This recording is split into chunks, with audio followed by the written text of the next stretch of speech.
What's up, guys? Welcome back to another video. We got some more Bible study today. We are going to be reading from the first book of Samuel, chapter 24.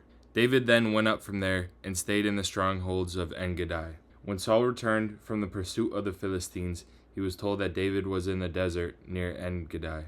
So Saul took 3,000 of the best men from all of Israel and went in search of David and his men in the direction of the wild goat crags. When he came to the sheepfolds along the way, he found a cave, which he entered to relieve himself. David and his men were occupying the inmost recesses of the cave. David's servant said to him, "This is the day about which the Lord said to you, I will deliver your enemy into your hand. Do with him as you see fit." So David moved up and stealthily cut off an end of Saul's robe.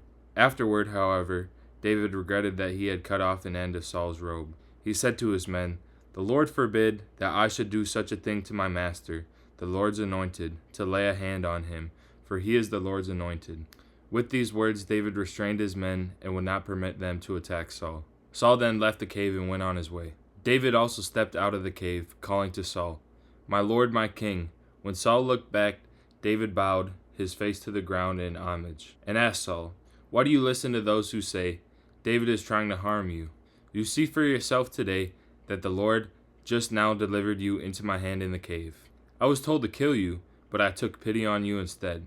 I decided I will not raise a hand against my master, for he is the Lord's anointed. Look here, my father. See the end of your robe which I hold? I cut off an end of your robe and did not kill you. Now see and be convinced that I plan no harm and no rebellion. I have done you no wrong, though you are hunting me down to take my life. May the Lord judge between me and you. May the Lord exact justice from you. In my case, I shall not lay a hand on you. As the old proverb says, from the wicked comes wickedness. Thus I will not lay a hand on you. What is the king of Israel attacking?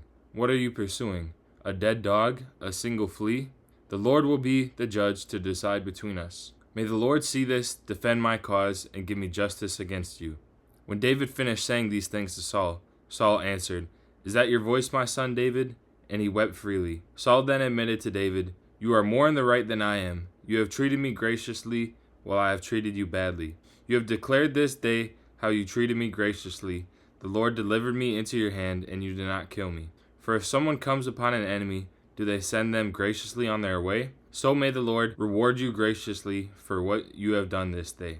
And now, since I know that you will certainly become king, and that the kingship over Israel shall come into your possession, swear to me by the Lord that you will not cut off my descendants, and that you will not blot out my name from the father's house." David gave Saul his oath, and Saul returned home, while David and his men went up to the stronghold. So this story of David and Saul is a really good example of how to have forgiveness for others. Now here's a guy, Saul, who was hunting David down, trying to kill him. When Saul was delivered into the hands of David, he had a chance to end him, but he still spared him. What I feel like I've learned from this is to learn how to forgive other people and not hold grudges against them. The thing I've learned in life is when someone does you wrong or they're inconsiderate or rude to you, that's not who God created them to be. He made that person to be a kind, caring person. So if they're not acting in that way, that means that something went wrong down the line somewhere. And we can also follow the example that Jesus gave us. He forgave our sins, so we should forgive the transgressions of other people. And this will lift a lot of weight off your shoulders. I used to be a person who held grudges, but now that I've let go of a lot of those, I feel a lot more free.